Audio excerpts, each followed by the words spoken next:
And we are live. Hey, Jeff McKinney. How's it going?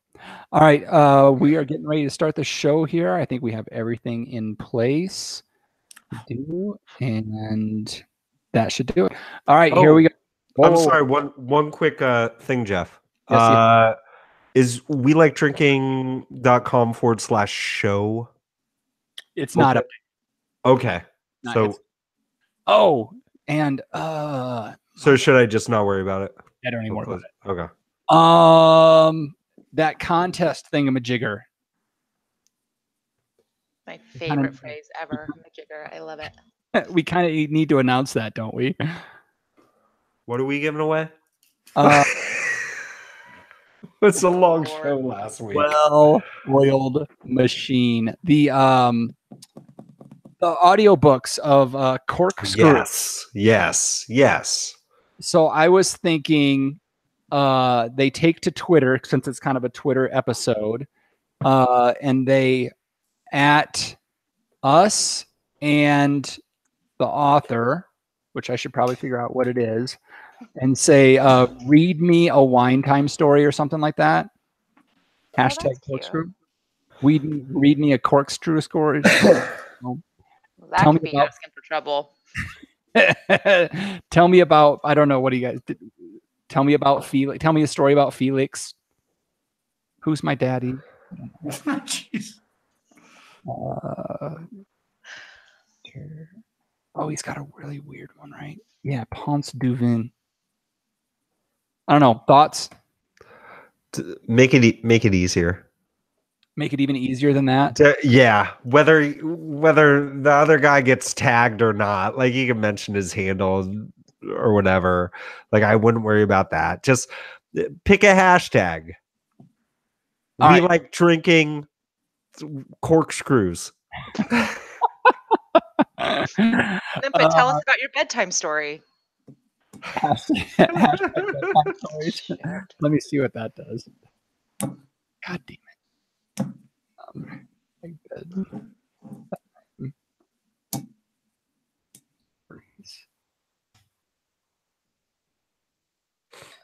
Last one was in 2010, so I think, oh no, that's the top one. Last one was April 2nd. It was about Mickey Mouse, so I think we're good there to fill it with things about alcohol. Okay.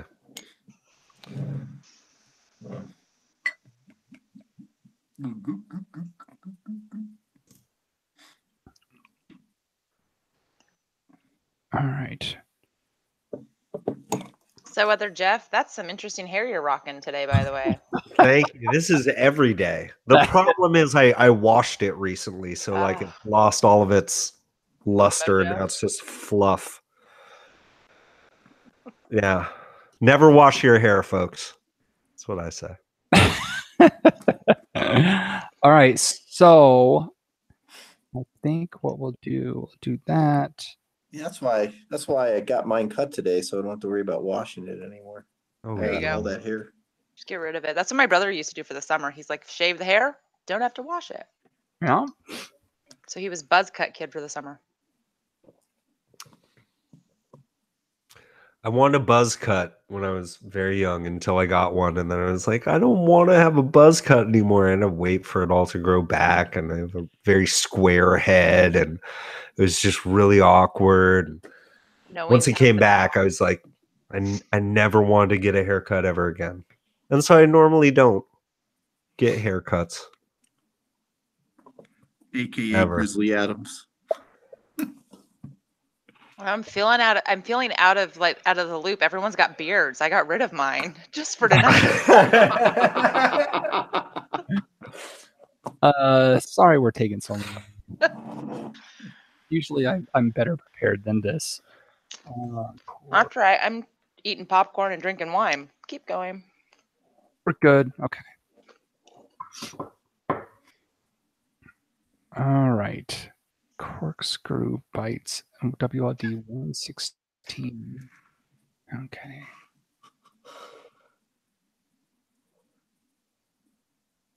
Nope. There. There. There we go.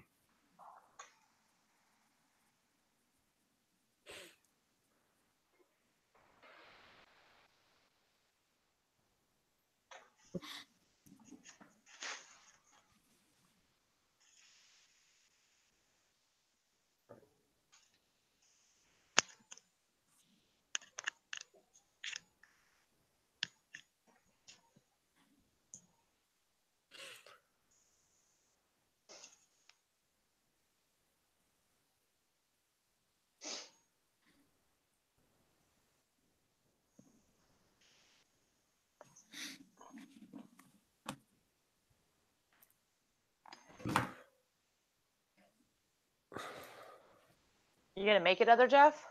I don't know. I'm getting over a little cold. Like, well, it wasn't that little. I'm on antibiotics right now, so I'm just kind of.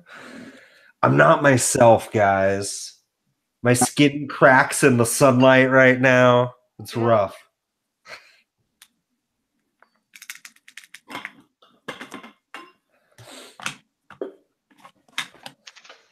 What, they got you on doxycycline or something? Azithromycin. Oh, It's like a is that- 5-day like power surge, and then it sticks around for another like 5 days. Yes. Yeah.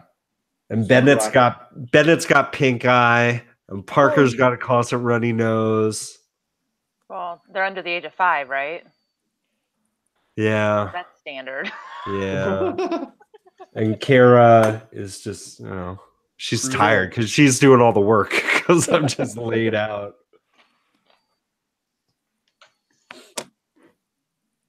All right.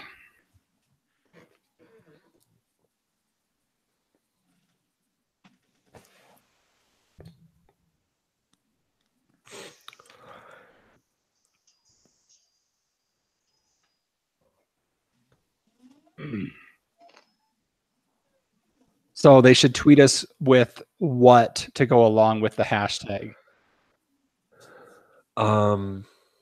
Hey, I want that book. They should tweet us. What's the book's title? Corkscrew. Oh yeah, I know you cannot do that on the hashtag.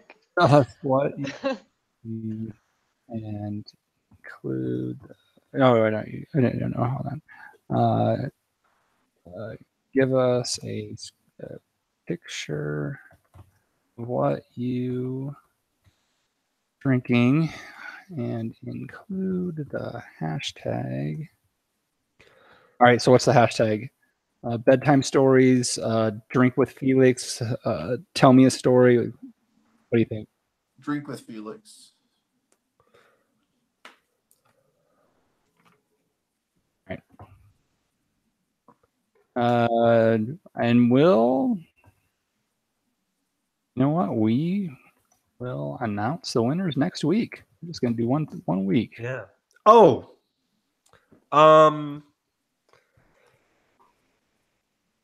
Yes. You were very excited there for a second. We need to talk about fantasy football soon. Ugh. Yeah. Yeah. That's right. It's that time of year. I'm sorry. I gave that up when I got divorced. So, And oh, by the way, it's freaking football or baseball season. Stop talking about football. Stop talking about summer camp or whatever the hell's going on right now. Speaking of baseball, the Rockies optioned one of their catchers down to Albuquerque. God, speaking of baseball, I'm optioning a new team to follow. Did they option Chris? They couldn't have. He pinched hit today. They optioned Tom Murphy. Well, that's good. That's good. Because that Walters guy's batting 178. Yeah, Chris is batting 217. All right, man. He pinch hit today, or should I say he pinch grounded out to second. Oh.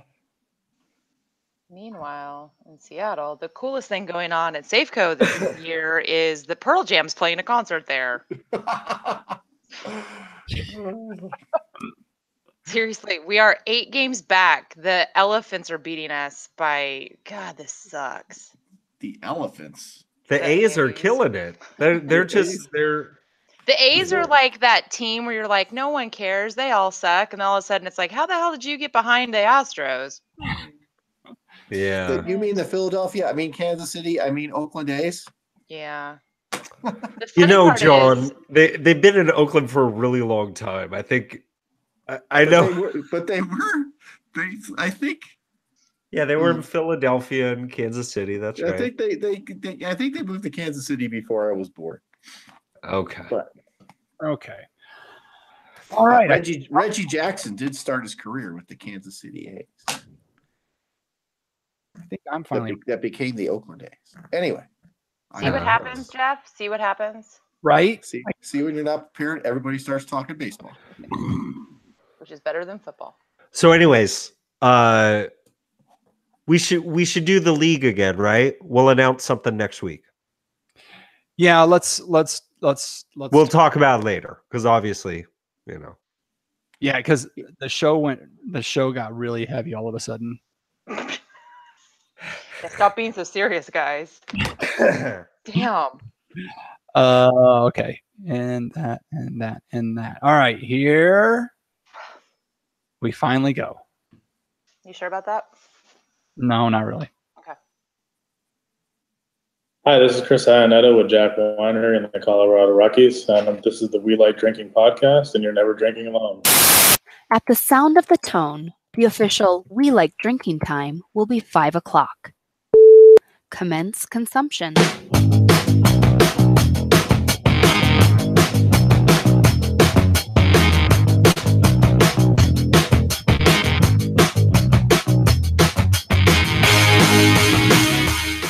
Thank you for joining us for the award-winning We Like Drinking podcast, episode 187. In this episode, we'll be discussing $1 beers, the wine you may not be drinking, and when in Rome, do as the Romans do. When on the podcast, drink. So crack open your beers, uncork that wine, and let's get drink.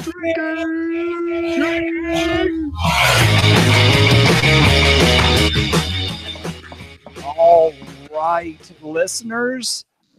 Sometimes we talk about how it took us a long time to get ready, and things might go haywire. Tonight we're setting records, and John just lost John. John just left. So, welcome to episode 187 of the We Like Drinking podcast. 187 times we've done this. I'm getting a lot of heat, guys. About what we're gonna do for episode 200, and my general answer has been, "Huh? What?" That's 3 months out. Yeah. It's too early. Well, I mean, it's episode 187. That's the police code for homicide. So, we got something special planned. Oh boy. All right. So you can tell what kind of mood we're in, listeners. So you may just want to turn the show off now, but I wouldn't suggest it because we're going to have a great time tonight. Now, before we get started, Jeff Solomon. Oh, hey. What's up? We generally like to tell our listeners to do something for us. I know. I generally just like the little reminder there. It's fun. So while you are listening to us on your favorite podcast catcher app, take a moment to take a look at that phone. Scroll down to where you can see that you can give us a 5-star review. Go ahead and click that 5 stars and give us an honest review of how amazing our show is. Because really, it just makes us feel good. That's really well. It doesn't have to be honest as long as it's 5 stars. Yeah. That's a lot of them. They're like, I want to leave a 5-star review. I just wouldn't be honest. Okay, you can lie. You can lie and give us 5 stars too. Me as well. All right, let's get into it. Let's find out who we're drinking with tonight because we got a lot to talk about. We are joined by our usual panel members. We've got our wine blogger, Jeff Solomon. Hello. We have our beer brewer, John Ruyak. Good evening, folks. Finally, I am your host, Jeff Eccles, and our guest tonight can be found eating, drinking, and traveling about the Western United States and documenting it on Twitter under the hashtag when does. She has been blogging for over a decade now and is a regular contributor to the popular Wine Travel Eats blog. If you see a glass of white wine in her hands, head for the hills because end times have begun. She is Wen. Welcome to the show, Wen. Hello. Thanks for having me. I brought the fancy stuff tonight. Stems. Ooh. Pinky out. So welcome to the show, Wen. Thanks. Let's get into this and find out what everybody's drinking with you. What's in your glass tonight, Wen? Well, the first one was a Page Sellers red blend called So Saxy. So hold on a second. I just want everybody to realize that she said the first one was, as in the first one is gone. And we're on to number 2. Yeah, show prep took a little longer. We've been recording for 2 minutes. So number 2 is? Number 2 is a near and dear winery to my heart, Darby Winery, and it's a purple haze. So kind of feeling how it is on the show right now. It's a purple haze. Yes. Are there more to come? Yeah, and another one I've got Damsel Syrah because I'm a Syrah girl, and if depending on how long we go, I might bust out the Australian blue-eyed boy because he is my favorite boy. Nice. And this is how prepared Wen is. She's already got her glasses lined up, poured and ready to go. Meanwhile, the show starts and you hear of the guy. I mean, I can pick from behind. I mean, don't get me wrong. We've got plenty to choose from. All right. Jeff Solomon. Well, yeah. Lagunitas IPA. John Ruyak. How dare you? I have something to say about this. I got a couple cans of 21st Amendment Brew Free or Die. I had a little interesting experience with this. Y'all have had 21st Amendment before, right? It's around. Yeah. No, everybody's shaking their heads. Okay. So this is a brewery founded in San Francisco in like the early to mid 2000s. It's hit pretty big distribution, at least in California, but I know it is available in some states. But it's always been known to me as just this San Francisco brewery, and it's just ingrained, right? And then I look at this can, and on the side of it, it says, and John, forgive me for mispronouncing it.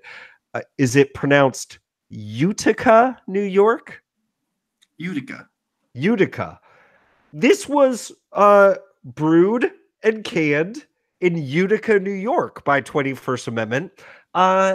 And I started to freak out a little bit. I thought like it was like that, some people think that it's the Berenstain Bears, but it's really the Berenstain Bears. Like I was thinking it was one of those things. I go to 21st Amendment's website. Everything says San Francisco. San Francisco, San Francisco, San Francisco. Come visit our brewery in San Leandro, which is close to San Francisco. And I just can't figure it out. And so I Google 21st Amendment Utica, New York. And I guess like for some of their canned beers, they're made and packaged in Utica by, is it called Matt Brewing? Matt's Premium. Matt's has been around a long time. Matt's Premium, Matt's Light. They used to be a major sponsor at Rich Stadium in Orchard Park, New York, where the Bills play. And they also started, FX Matt's was a big proponent of the craft brewing industry. And they also helped found Saranac Lake. I'm not sure if they're still around anymore. They're an early craft brewing place in New York. Yeah, it's Boston Beer used to brew their Boston Lager at the Iron City facility in Pittsburgh. Iron City Light. Ooh. It's just really weird seeing this independent San Francisco Bay Area beer being brewed and canned in New York. It kind of took some effed my head a little bit. I think that's why I'm sick. It's the Utica beer. They're white labeling that brewery white labels for people. So yeah, Bosky Brewing did that at Sleeping Giant in Denver. Denver's a white label brewery. They brew recipes for other breweries that don't have the facilities to can. What, Jeff? You don't like the idea of brewing it in New York and shipping it to San Francisco when it's brewed in San Francisco?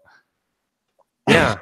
Yeah. I feel like Well- the beer has more of an edge because it came from New York. When you open it, it's like, what the fuck are you doing? No, honestly, I'm just more of like a locavore. And like honestly, it's like I'm just envisioning all the energy it took.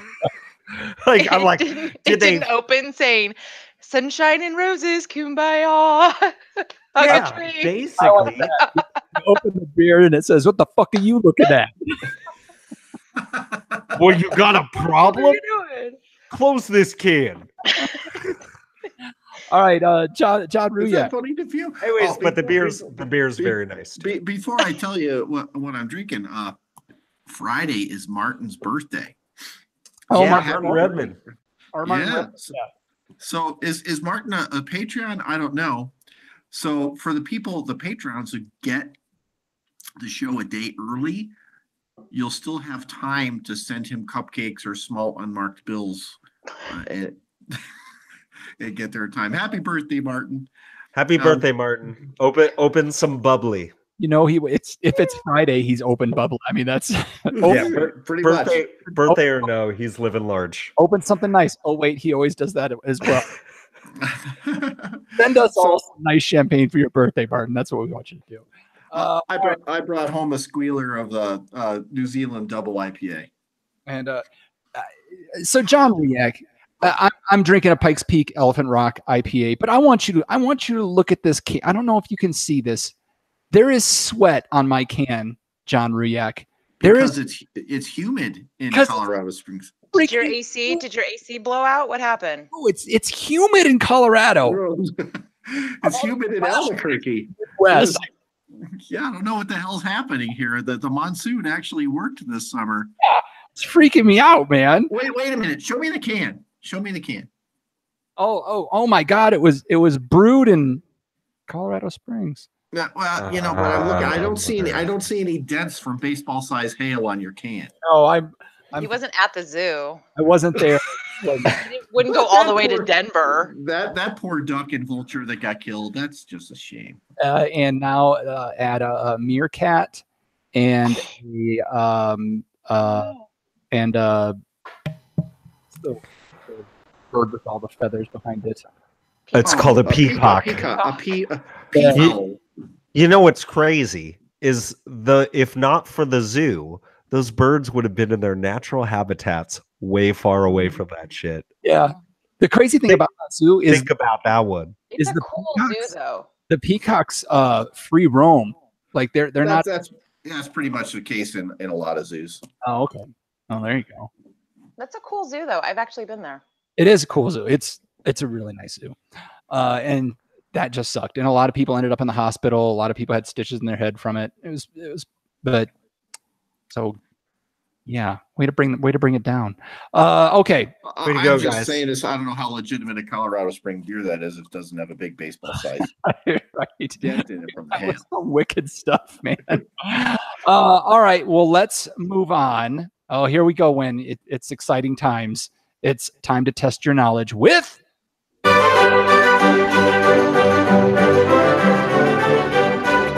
grape, hop, or pop culture reference. So this is where I give everybody a term and they try to tell us if it's a wine grape, a beer hop, or some kind of pop culture reference. Let me cross off meerkat real quick. Okay.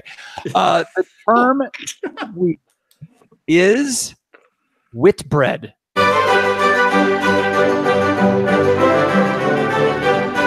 So is whitbread a wine grape, a beer hop, or a pop culture reference? Jeff Solomon, we're going to start with you this week. How do you spell that? WHIT bread. WHIT bread. Yes. WHIT bread. Yeah. It doesn't matter where you put the on it. WHIT. Okay.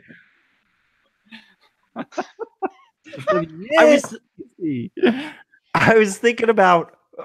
Oh man. Wait. See. Okay. Here's the part that sucks. Is like now everybody knows. Okay, Jeff Solomon, the teacher, not the best at spelling. When you're talking about a wit beer, is that WIT or WHIT? That's WIT. Okay. I did, and so that's the thing where it kind it's of usually WITBIER. Right. okay. Okay. All right. Well, now I totally got this then. Okay. This is because if it was WIT bread, but spell all weird with like umlauts and shit. Are there umlauts? There's no umlauts. Okay. If it was wheat bread without an H, I would have said it was a German beer hops variety. But I'm going to say that wheat bread with an H is straight up American hops variety used to make lagers. And it's made in Davis, California. Okay. All right. When? Gesundheit. I like it. We have a new one to add to the list. Salute. I don't have a freaking idea. All right. So you got 3 options. Jeff went hop. Jeff went hop with a load of BS. Yeah. And I'm going to say pop culture just because it might be some weird German band or some like weird record or some, and I am pop culturally stunted. So this is just going, yeah, let's just roll with it. German Pop culture. German hypno DJ. Something. I like it. All right. And mine has umlauts. If there was umlauts, yeah. John Ruyak. He that Whitbread dude opens up for Pitbull, right?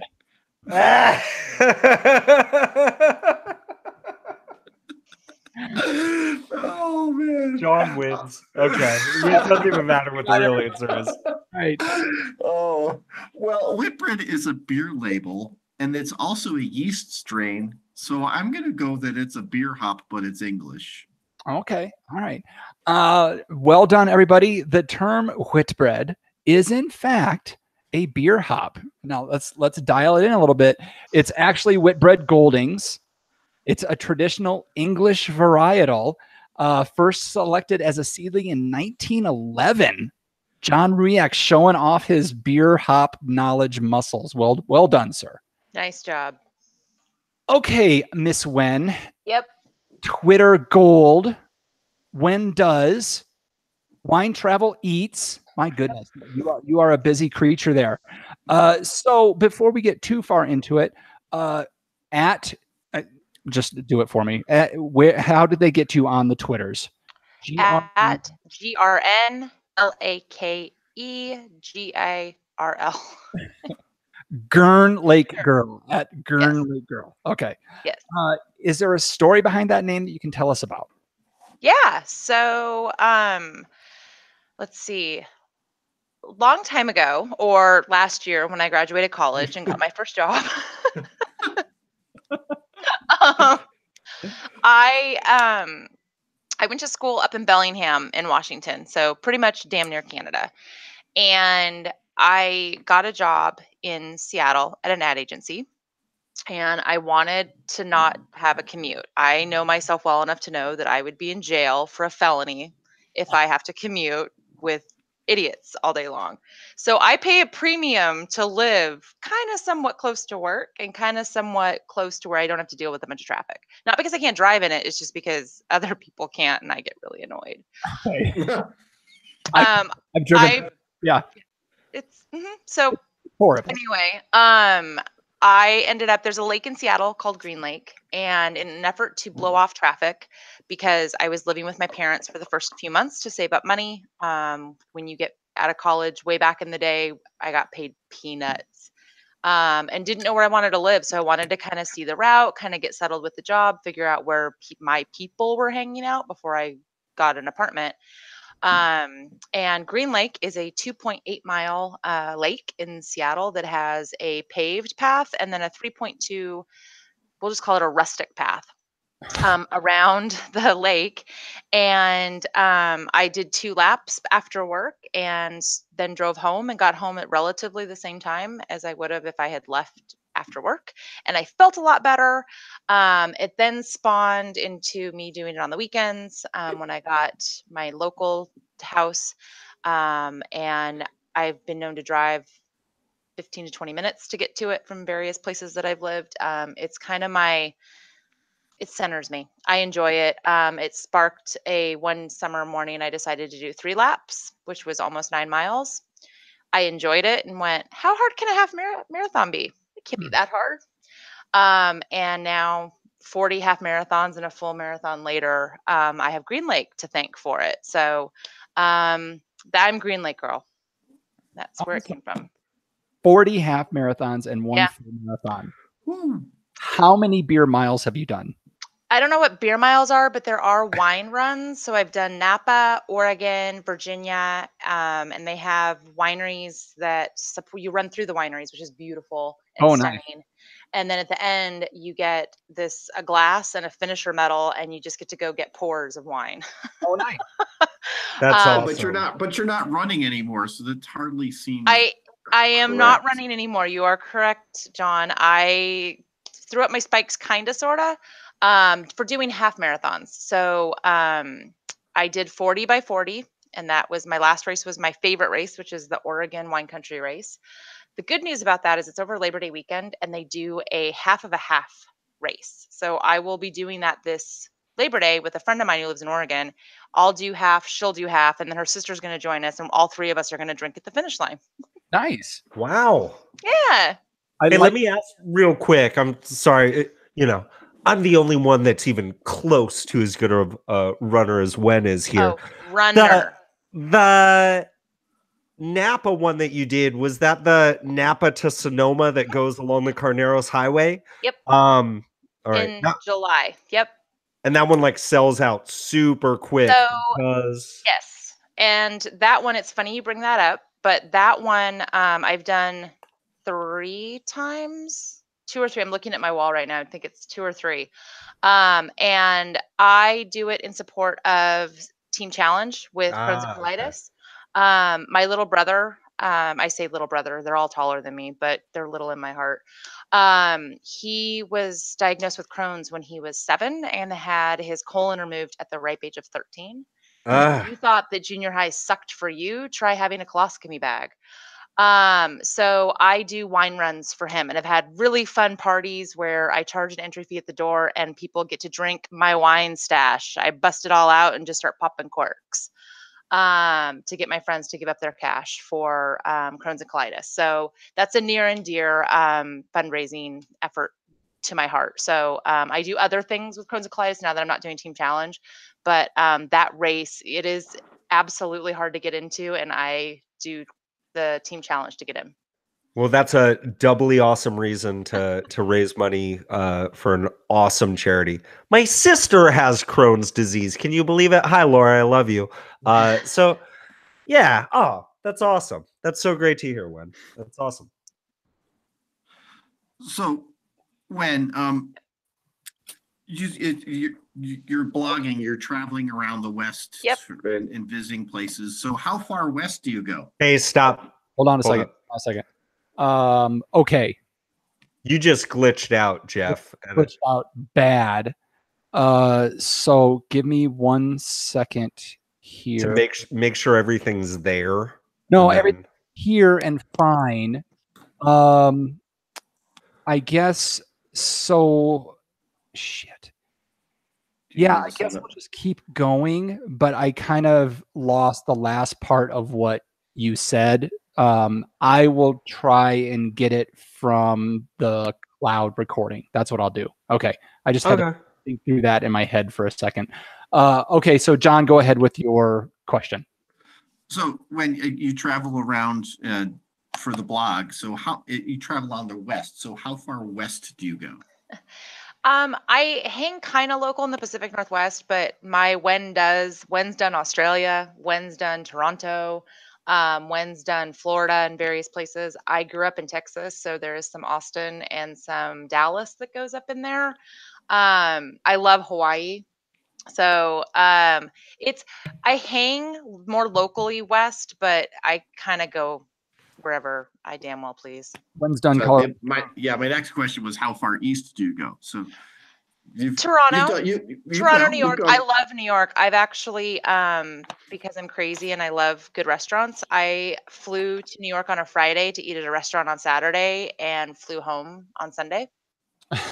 Nice. Nice. And then I've done day trips to Vegas where I fly in on the early flight from Seattle to Vegas and then drink and eat all day long. And my bartender, Larry at Craft Steak, he makes sure that I set my alarm and then he pours me into a cab to get to the airport to take the late flight home.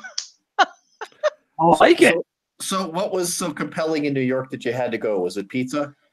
No. I like pizza.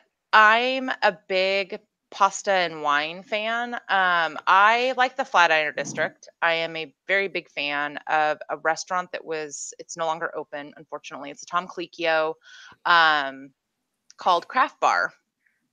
And it had I'm gonna butcher the cheese that it was on there, but it was a mushroom Gruyere something cheese, melty cheese, bruschetta thing, and then they had arancinis and spiced marinara, and they had a red wine that was delicious. And I used to dream about this meal. It was so good.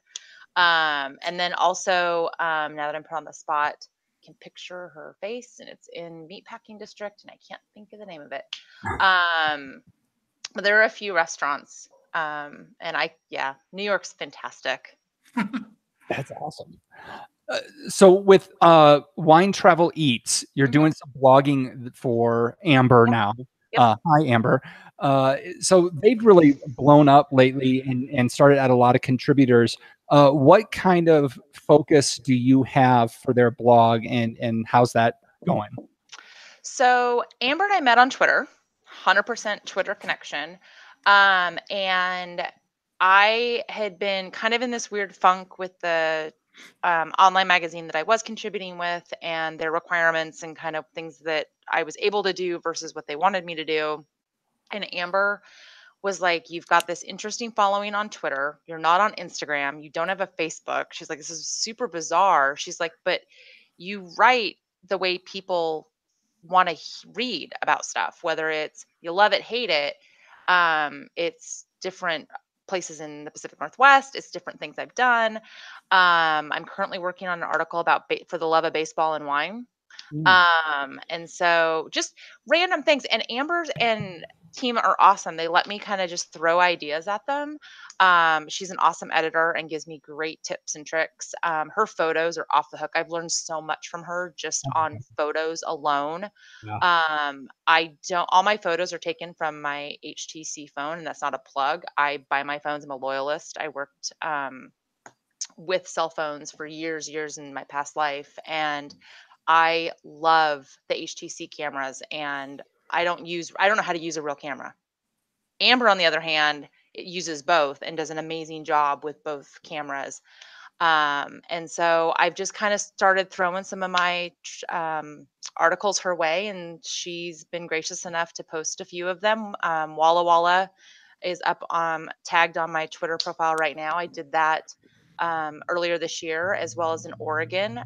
It is widely known, if you follow me, that I am not a fan of Pinot. I call it pepper water.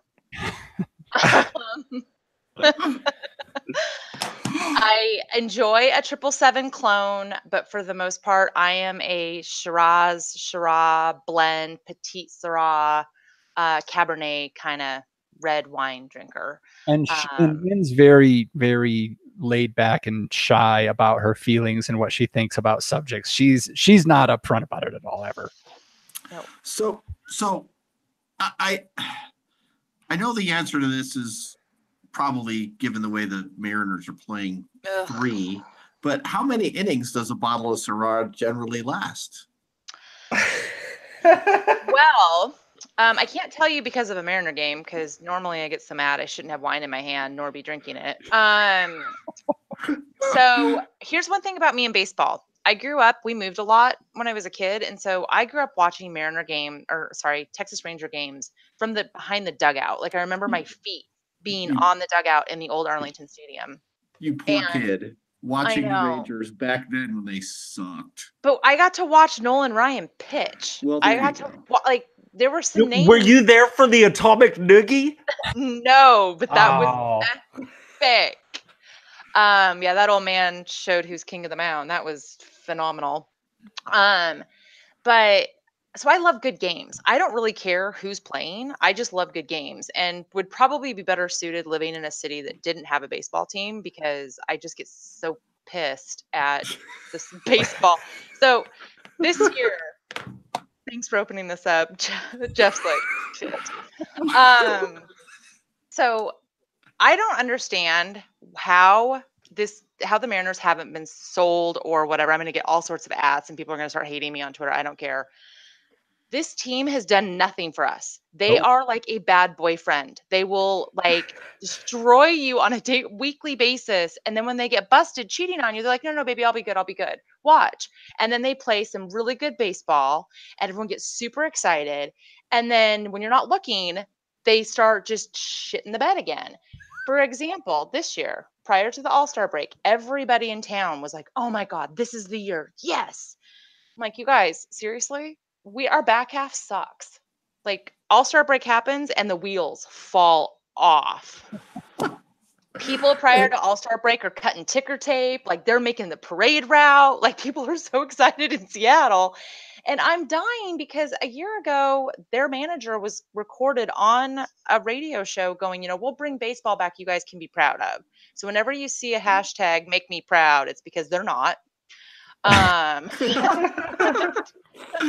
Hey, you're talking to a Colorado Rockies fan where, for week-long stretches, the entire pitching staff forgets their professional pitchers.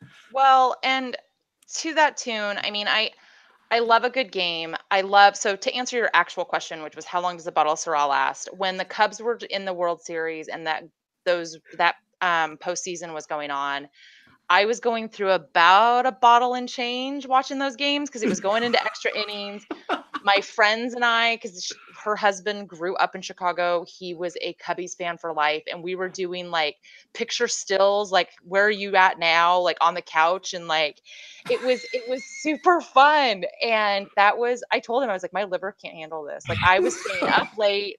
I was drinking too much. My bar classes were getting canceled because I was like, I can't go. I think I'm still drunk at 5:30 in the morning. Like I really need to sleep. So October for me is like psycho. I turn into a crazy person watching baseball because I love good games. Last year I was in Hawaii during playoffs and was watching it at breakfast and was live tweeting the playoffs and watching it at the pool because I couldn't get enough of it. Coming up soon, folks, at GRN LAKE GIRIL. Get ready for October. Jeff Solomon. Now you can tell how to run. Let's go, Oakland. it's only because they're doing great right now. But God, I don't know. So we've got a little bit of a backstory here, but I mean, let's bring it up to the fore. When did you realize that what you really wanted to do with your life was download your first podcast ever of We Like Drinking and decide that this is the show that I'm going to obsess over? Oh, I forgot to mention, you are my exclusive podcast. Yeah. That 5 stars, I gave it all I had. No, your guys' podcast is fun. In fact, when I told a couple people, because I kept it really small in case this is a total flop, because I don't want them to find this. After it's fantastic, we'll let everybody know. But I was telling him, my brother, who's a complete podcast goober and loves them, he was like, which one are you on? I was like, oh, it's called We Like Drinking. He looks at me, he's like, that figures.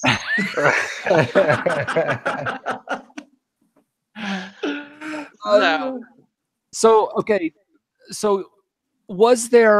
how did you make the conscious decision or why did you make the conscious decision to only do Twitter? Like I know I'm all over the place and I do feel it dilutes what I'm trying to do because I'm trying to do everything on all these social media platforms. And I've been really like contemplating, I need to just rein it into one and just stick to that one. So was it about Twitter or why did you make that choice? Well, back in, I think I've been on Twitter since 2009. I was only on Twitter. I've never had, to be very honest, I've never had a Facebook account. I actually believe it's the root of all evil, created by the devil. Okay. I watched all of my friends get twisted into these weird like online dramas, and people got fired for drama, and people are like, but it helps you get in touch with people from your past. I'm like, I'm good. Like, Even they're in my They're in my past for a reason. yeah, if I don't actively talk, like I still have, to give you an example, my best friend from 3rd grade came up for my 40th birthday. Like we are still best friends, and I haven't lived in the same state as her in a really long time.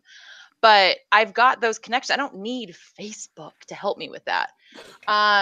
Twitter started as a locked account that I only followed news articles and news engines, local news, CNN, whatever, you name it, Food and Wine, a couple of chefs, some restaurants, whatever. And then Hilton pissed me off. And I'm not going to get into it on this, but let's just say that I unlocked my account and went on a full-on assault against them and realized the power of it, and started following Food and Wine and Travel, and started tweeting kind of exclusively about food, wine, travel, baseball rants. Normally, if there's just a one-liner, it's usually me bitching about baseball. And kind of caught on slowly but surely. I don't have a big following, but my following's fairly food, wine, travel centric, with a couple weirdos thrown in for fun. They're pretty rabid when fans. Yeah, they come to my defense when I need them to. It's a fun banter. I actually at my party had, I don't know, probably half a dozen Twitter people were able to come, so it was really cool. And don't need restraining orders against anybody? Not yet. And although it's still early. But it was one of those things where like, okay, so I was adamant I was never going to have a Facebook account. I don't need it. It's over. And then Instagram started coming up, and I was like, ooh, that might be a good one. I think that, I take decent pictures, and people tend to post this stuff on pictures and whatever. And I don't know, it was like the week I went to download it, Facebook bought them. And I'm like, oh no, that's a gateway drug into having a Facebook account. And I'm proud of Facebook right now because they've never merged it. They haven't forced it. But like, I just have these visions in my head of it turning into like Facebook picture or something or whatever. There's a little bit of tentacles reaching in there. So I stayed away from both of those. And I'm a Twitter exclusive. It's the only social media engine other than posting on different online magazines and articles and stuff that I do. All right, excellent. Whoa. I'm sorry. Oh, okay. When you've never experienced like the busyness and craziness and obnoxitude of MySpace ever? No, I never had a MySpace account either. Jesus, you're missing out on some Americana right there. No, I never had any of it. And that taught a generation of kids how to do HTML. I'm sorry, Gesundheit, bless you. All right, guys. One last question, if you have one for Wen, and we're gonna move on. John, are you good? Jeff, is Wen short for Wendy? It is. Okay, I just wanted to make sure. Yeah. When? Oh, wait a minute. Oh, I do have a question. I'm sorry. I'm sorry, Wen. Go ahead, John. Well, where's a place that you want to go but haven't been yet? Greece. Ooh. I want to go to Crete. Crete, I have read and have seen, is one of the healthiest little spots in the entire world, and I want to go to Crete and eat the olives, eat the food, drink the wine, the olive oil, the bread, the cheese. Wasn't King Midas the king of Crete? Wasn't he on Crete, or was that the Minotaur? Anyway. What? Greek Writing mythology. show notes for this episode is going to be like next to him. Folks. So be on the lookout for the next hashtag when does Crete, apparently. Or actually baseball as it's coming up Yeah, on. no, next is baseball. When does San Diego? I'm going to a Padres game. Oh, nice. I'm sorry. And They're playing the Mariners. It's going to be an epic barnyard fire. It's going to be Are they going to be burning disco records in center field? Yeah. yeah. oh, and since none of us have been able to taste it before, when Jack Winery thought. It's amazing. I'm looking for my bottle. I don't have it. I don't have it easily accessible. I love the Jack wines. I've had their proprietary red, their Cabernet, and their white And Sauv Blanc. And so, hold on, I need to get my everything lined up just so I can see a reaction. What are your thoughts on their newest wine that they're releasing this fall? Their pepper water bottle. I'm excited that they're branching out. I think it will actually give them if it's done right, it will give them a new avenue of people that like the lighter side of the house. I would rather see them do that Pinot than do a rosé to get the lighter side of the house. Mm-hmm. And so I don't hate on people who love Pinot. One of my dear friends, Susie Day, loves Pinot. I see. And that's her jam. We joke we'll never fight over a bottle of wine. So it's easy. It's good. It's all goodness. And if they put one in my allocation, she knows what she's getting for Christmas. So you like big reds? We've got some good Aglianico and Nebbiolo here in New Mexico. Ooh, I don't know that I've had a New Mexico wine. Oh, you're missing out. Some Vivac. All right, Wen, thank you so much for joining us. We're going to move on with the rest of the show now. Again, folks, you can find her at GRNLAKEGIRL on the Twitter, and that's it. Mm-hmm. All right. Okay, listeners, I am super excited to announce we have a contest. And check this out. This is going to be a 1 week only on Twitter contest. So you may remember way back, episode 116, we had our good friend Peter Stafford Bow on the show. He was the author of Corkscrew. You may remember that was a very fun episode talking about the hilarious hijinks of one Felix Hart as he, really drank, humped, and other kind of shenanigans his way through the wine world. So what has happened is he has recorded an audio version of the show. It's got sound effects in it, but it's him telling the story. So he is Felix Hart with his British accent coming through and tell you the story of Felix. If you would like to win a copy of this is a $25 value on Audible. Send us a tweet at We Like Drinking One. Give us a picture of what you're drinking and include the hashtag Drink with Felix. So send us a picture of what you're drinking, include hashtag Drink with Felix, and next week we are going to announce the winners. So this is going to be a quick turn. Actually, it'll be 2 weeks because we'll let it go a full week before we announce the winners. So, question. Yes. If I'm on the show that's giving away the prize, yes, can I still enter? No. Have Kara do it. No, you cannot win. Can my wife still enter? Hey, what about a guest that's on the show that drinks a lot of wine? Guests are That's only on Twitter. Can we move? Can we move the contest to Instagram? Can we move it to MySpace and see what happens? So hashtag Drink with Felix, picture of what you're drinking to at We Like Drinking One. Get in to win this. I'm 7 chapters into it, and it is honestly, it's so much better than the book to me because it's Peter telling the story. So it's just a lot of fun. So make sure it's hashtag Drink with Felix. Hashtag Drink with Felix. To We Like Drinking One. That's the numeral 1. That's right. All right. All right. My goodness. It's like it's a drinking episode because it's taken us this long to get to Booze News. We discuss interesting, noteworthy, or most of the time, some pretty dumb stuff. So this story just this one made me happy. So the financialpost.com released this, I believe this week. You know, our Canadian brothers and sisters up north, they give us some good material every now and then. This one's awesome. So in Ontario, apparently it's kind of government controlled liquor up there. But Bobby the Brain Heenan is apparently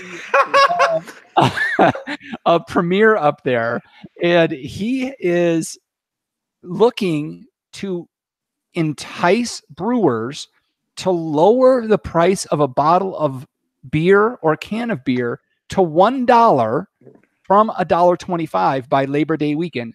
So it's a bunch of non-financial incentives to get them to lower the price of their beer, including, you know, they can get premium spots on advertisements. They can get better locations actually in the liquor stores. You can get the We Like Drinking podcast a day earlier. That's true. We have to add that for the price of a beer in Ontario. You too. Didn't we send them a bunch of stickers? Isn't that what they asked us for? A bunch of stickers? That's welikedrinking.com/pledge. So they're going through this stuff. They're proud because it's not costing them anything because they're not requiring it. They're just telling brewers they should do this. But I just found this really interesting. It's not often that you see the government saying, we need to, and they're doing this to help the economy. They're doing this to help the people of Ontario out so that they have more money in their pockets by spending a quarter less per beer in their budget. So I love this. Typical Bobby the Brain Heenan kind of antics. But what are your guys' thoughts here? Jeff, I'm going to start with you. Well, I was surprised, I guess, at the beginning to know that there was a law on the books, that it's the government's minimum. Like, if you are a brewer, this is the minimum price that you can sell a bottle of beer for. And maybe that's just me, you know, just not ever thinking about it. I mean, is that something that exists in other realms? Like, is there a minimum cost per bottle in the United States? I guess if you figure in like taxes. No, I mean, there's nothing like that here. This is, I mean, maybe in Pennsylvania. Why you got to pick on Pennsylvania? Well, we always pick on Pennsylvania. Those guys. Well, because they do have, I mean, they have a similar thing, right? They have a liquor control board, which is what's doing this in Ontario. So they have an entity, but I don't know if they go so far as to set prices of an individual unit of alcohol. Like, yeah. So I think that is interesting, you know. So essentially in Canada, as is, and I'm doing back of the envelope math right here, the minimum cost for a 6-pack in Canada as is $7.50 Canadian, but that would be lowered down to $6 for a 6-pack of beer in Ontario. You know, I guess that makes sense because, like, have you ever had, like, fucking Molson is bullshit, and like to be forced to pay that much for a 6-pack of Molson, if you're in Ontario, that is kind of garbage. And they should lower that. Yeah, I would say that it was $1, and then a more progressive government was elected in, and they raised it to $1.25 in an effort to curb consumption. And now a more conservative wrestling manager has apparently come in. No, it was interesting to see that too, where it's like, when you read about politics from other countries, the way that they talk about politicians, Jeff was he was tap dancing around this word. He didn't want to say liberal, but it said the liberals came in 2008 and raised the price of a can of beer to $1.25. And I guess there is this thing where it's like, out of social responsibility, beer should not be, a certain, shouldn't be that cheap because they're afraid people are going to drink too much of it. But like, I don't know. Come on. Like, if somebody's an alcoholic and they're going to abuse alcohol, I mean, yeah, I don't think the price really even matters at that point. And if it's too expensive to drink beer, they'll drink something else, or they'll make Pruno. So yeah, I'm all about them lowering the price. That being said, if you go and buy a $1 beer at a bar, good luck. Good luck. You deserve it. You get what you paid for. Gwen, any thoughts on this? I mean, I agree. I think Molson's shit, but Labatt's. What are your thoughts on Labatt's? That got me through high school.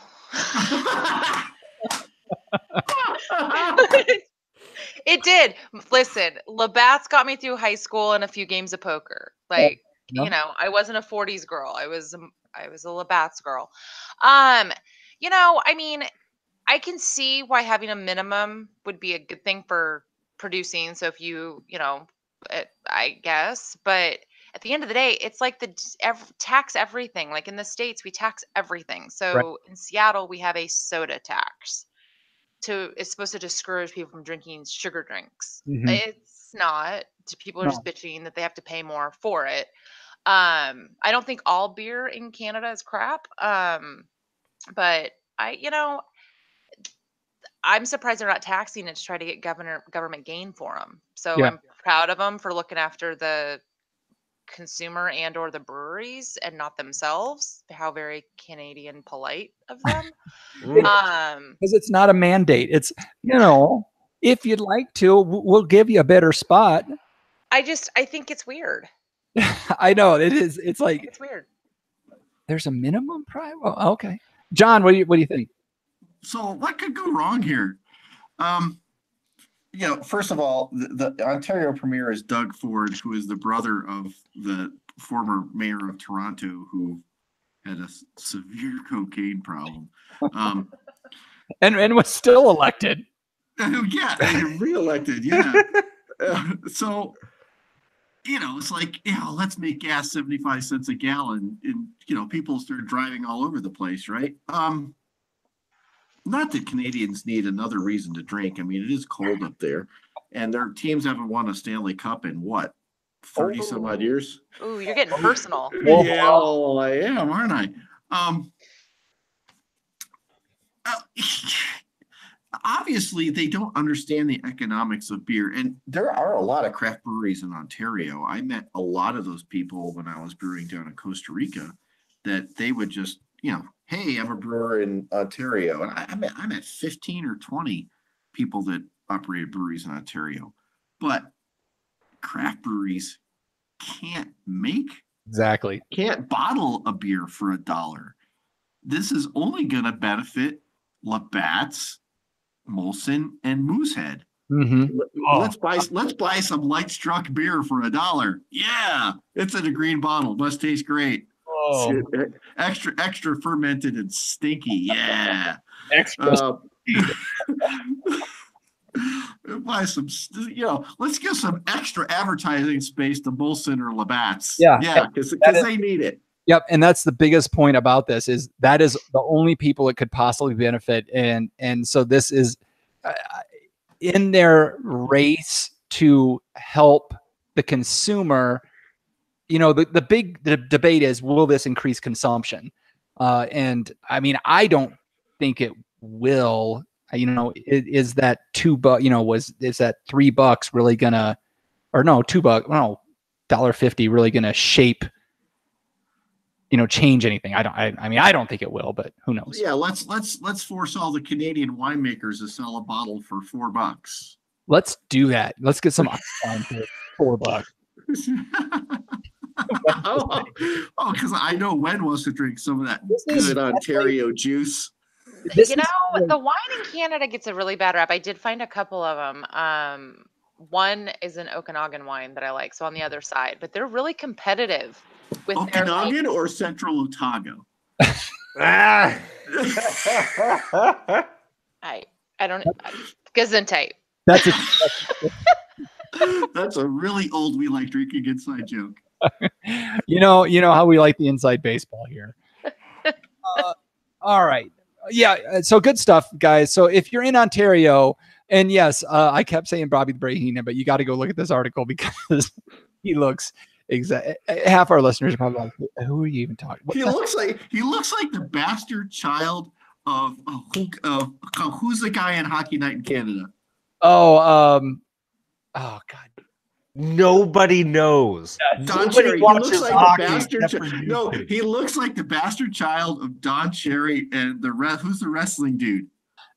Vince McMahon. He's the bastard child of Vince McMahon and Don Cherry. That's what he looks like. We've lost all our listeners tonight. All right. So hey guys, we have a comment to talk about with. We have a comment. This segment is called Ask the Panel, but this isn't question. So we got some comments this week about some previous shows. So Anne Marie, thank you, Anne Marie. I'm seeing this right now for the first time. Anne Marie, I love you already. You're amazing. I've loved the stories lately, guys. John's strawberry disaster and Jeff's gadgets, but I want a tape when Jeff fights the big guy next time. She wants it on video. So Kara, get the camera out the next time Jeff goes to talk to somebody at a garlic fest. Can I admit to something real quick? Yeah. I've never been in a fight in my entire life. And I was thinking about I'm gonna tell my old buddy Dave the Vegetarian to go download and listen to this. I was thinking about the last time I went golfing with Dave the Vegetarian. We were both like 23 years old, and there was like this group of like younger kids like golfing in front of us. And no joke, while we're golfing, we're on the green, we're putting. This kid from the group in front of us starts walking back towards us and like puffing his chest, and he starts walking up toward Dave. He's like, "Why you guys talking shit about my swing?" And it's like, we're like, huh? But like, Dave's a big guy, and this kid's puffing his chest, and as he's getting closer and closer and closer, all of a sudden he's looking up like 6-8 inches above, and he's like, "Oh," and Dave goes, "I wasn't talking shit, because then I'd be an idiot like you." And then he looks over at me, he's like, "But you were talking shit," and I go, "No, I wasn't." I'm really good at backing down from fights real quick. The Vegetarian takes him head on. It's all the kale he eats. So spinach like Popeye. So look at that, Anne Marie. You've enjoyed the stories, and you're so what it would look like is me curling up in a ball, and your wine opener sucks. Why do you think I'm a runner? It's not because I like it. It's called practice. All right. Well, if Jeff's dropping in the fetal position, it must be. Last call. Last call. Time to clean house and lock the doors. So you know what the drill here, folks. We need your help, and we want to give you ways to connect with us. So, John Ruyak, if the listeners want to connect us quickly on Facebook, Instagram, and Twitter, how can they do it? Well, really, Facebook, it's We Like Drinking, and then there's the Tavern, We Like Drinking, the Tavern. Twitter, it's We Like Drinking 1. That's the numeral 1. Instagram, it's at We Like Drinking. You got it. All right, check us out. And as for the 7th time in this episode, where can the listeners find you on Twitter? At GRNLAKE GIRL at Green Lake Girl on Twitter. And if that's too difficult for you, if you're too Hashtag when does. hashtag when does, and you'll find out whatever she's doing that week. Jeff Solomon. Yeah. No, you already did it. So listeners, the reviews and the ratings are a big deal for us because when people find the show, when they do a search for wine podcast, when they do a search for food and wine, when they do a search for craft beer and wine, they're going to see our show. They're going to click on it because they're like, why is this red bird thing here? And they're going to start seeing the reviews and the ratings. And we've got a five-star average review. We want to keep that going. So go hit that 5-star button. If you've got it in you, leave a little comment about what you think about the show, what you think about the guys' stories, if you will. And it just helps us out. So if you do that, we'd appreciate it. Jeff Solomon, if they've done all that and they want to do more, how can they take it to the top level? Hey, if you have a Canadian dollar in your pocket, just having a desire to be spent on something for the proposed cost of a macro brew per month, you could become a member of our amazing Inside Scoop family. You could be a patron of our show through Patreon. Go ahead and visit welikedrinking.com/pledge and seriously download the Patreon app and consume our content in a whole new way. You're going to be super stoked on all the polls you get to answer from us. You're going to be excited about getting this very show, usually a day earlier, sometimes two. And those after parties that just start popping up and you're like, this is different. I like this. That's all yours. The after parties. I mean, and you get that just for $1 a month, you get the after parties. Those things. What are the after parties? I have FOMO. Like, what's the after party? So the after party is, I mean, well, if you stick around, you could experience one. I don't know if we're going to record it or not, but it's a show that we record after the show about crazy stuff. Usually after we're lit. This is where I talk about, running from fights on the golf course. This is where we visit Jason Stubblefield from Cork Envy and One Bourbon, One Shard, One Beer podcast. We visit his garage. There's all sorts of nutty stuff. This is where we listen to Nickelback songs. Oh, not Nickelback. Come on. And we critique their videos. We critique Nickelback videos sometimes. And if you never heard the bearded trio, ladies and gentlemen. If you don't know what a Nickelback eye roll is, you need to listen to the after party. I have no idea, and I'm slightly afraid. You've never eye rolled the sun before? The what? The clouds. Okay. You've never walked out of your house when it was raining and gave the clouds an eye roll? Okay, I live in Seattle. If you do that, your eyes stick in the top of your head. You'll have not be a Nickelback if you do not eye roll the clouds. So visit welikedrinking.com/pledge to find out how you can get involved in that chaos. That was a lot of information we just gave you guys. And how are we going to remember all this, Jeff? I guess we'll have to do some movie quotes with. Okay. Wait, who subscribed? Well, I give everybody a quote from someone fictional or non-fictional, and they try to guess what movie it's from. It used to be a whole kind of thing, and now it's just movie quotes. Like it went from Winston Churchill to. Hey, I did a killer George Patton one. You did do a George Patton. Okay, all right. Okay. So here we go. How many people we are? We have like 50 people in this one. So get ready. You're gonna do 50 voices? No, but there's 50 people in this scene. Here we go. I'd like to dedicate this to my grandpa who showed me these moves. Oh, that is so sweet. Is he here? Where's your grandpa right now? In the trunk of our car. Okay, so there's the quote. Oh, there is nothing but blank stares going on my screen right now. So, John, I'm going to start with you. Well, at first I was going to say Revenge of the Smoked Whale Testicles. Oh, God, I'm But Took you long enough.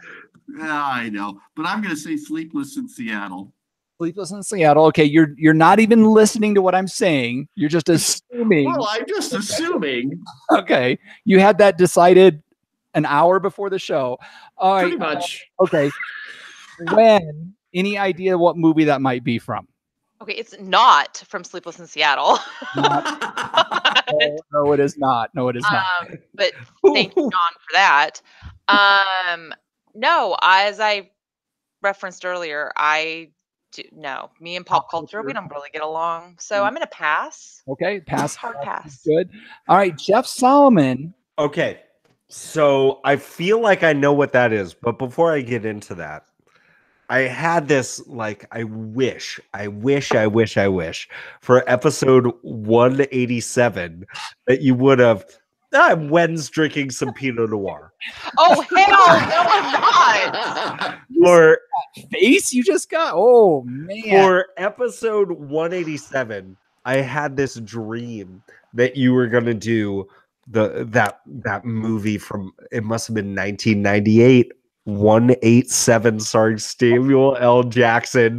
It's back to school as I love how every 5 to 7 years there's another I'm an inspirational teacher in a bad neighborhood type of movie. 187 was the worst one ever made. They're all shitty, but 187 is the what's that? Worse than Dangerous Minds? Dangerous Minds had the Dylan contest, which was Dangerous Minds was filmed in San Mateo. How could I disrespect Northern California? Or was it Utica? Could have been. But okay, we left the rails so long ago. The actual quote, you hear somebody talking about how they've got some sweet moves and they learned it from their grandpa who's in the trunk. Yes. And I know exactly what movie that is. And I'm just totally blanking on the name of that movie. It was this independent film that it was it's something about sunshine, right? That just totally took the world by storm. Yeah. It just kind of rose and rose, and it ended up, I don't know if it won the Academy Award. Eternal Sunshine for the Spotless Mind. It's not that. Little Miss Sunshine. Little Miss Sunshine. And what's his name? The guy that played the grandpa won Best Supporting Actor. Yes. Well, that's what happens when you're in a trunk. Well, yeah. It was great.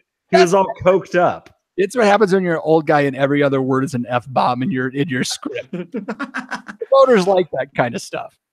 So, well done, Jeff. Little Miss Sunshine. For leading John to deliver the answer. It was Little Miss Sunshine, which I anticipated was just going to be a ray of sunshine to our episode today. She's just like, the fuck are you talking? All right.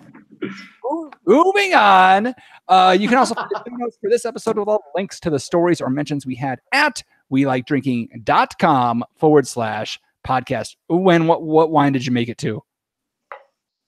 My blue-eyed boy. Oh, all right. Well, if when is to the blue-eyed boy, it must be the time of the show where I get to say, okay, panel, let's take one last trip around this table and get some final thoughts before we shut off the lights. John Ruyak. God, I'm jonesing for a skunky beer and a green pile. You know where I can find one for $1? I do, and there might be some crack cocaine in some politician's pocket too. Jeff Solomon, along with some lint. Oh man, I just love that it's episode 187 because it's 187. I just think that's cool. It's special. It is special. Yeah. When, any final thoughts before we get out of here? I'm going to quote my calendar of August, and it says, keep your friends close and your wine glass closer. I like it. Let's make sure we do that. And when, I will just say thank you so much for taking the time out of your day to join us and opening and drinking 4 bottles of wine. I mean, let's 4 whole bottles. Okay, no, I didn't get 4 whole bottles. 4 whole bottles. All right. There you go. Go down. In one episode. Thanks for having me, guys. World Series game. Love that session, What was that? Syrah. Love that This session, Syrah. podcast. I better drink 4 whole bottles if I want to survive. make sure you follow it, especially around October, because her feed is so much fun, and she loves just getting needled with baseball stuff during that. Root against her. It's a lot of fun. And so, Wen, thank you so much for joining us. We appreciate you having us on the show. And with that, I'll say thanks again for joining us on the We Like Drinking podcast.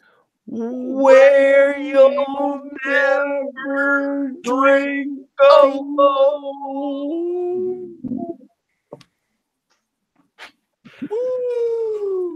Oh my Lord, that was fun. That was cool. That was Thanks, you guys. That was a meandering hot mess of. Yes, exactly.